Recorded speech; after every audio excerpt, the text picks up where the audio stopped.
that it's more difficult to influence a person if he keeps his thoughts in purity? Yes, absolutely. When faced with various religions, it is very difficult to influence Muslims. They are in a constant connection with the egregore. They do Nmaz every day and read prayers on a daily basis. They are constantly under some kind of a dome, so it is very difficult to influence them. When you start impacting a person, he begins to address in a prayer. Indeed, many of them are very different from those who come to church only when everything is bad in their life. They come to pray and then for 5 years they forget about God, some canons, and so on.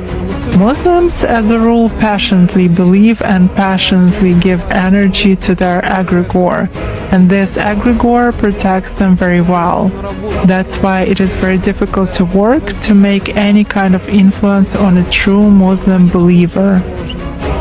Is this some kind of a good egregore? Well, for them, yes. This egregore is good for adepts who contribute good energy to it. How do you sense it? For instance, you have found an energy trace of such person. What's next? Do you try to drag him somehow to visualize this threat and you fail? Or how do you do that? It disappears. I cannot get a grip on it. I focus on it, but something immediately knocks me out of the flow, just like that. Or I visualize a person in front of me clearly and can affect him even at a mental level, but some image is not created in my mind at all.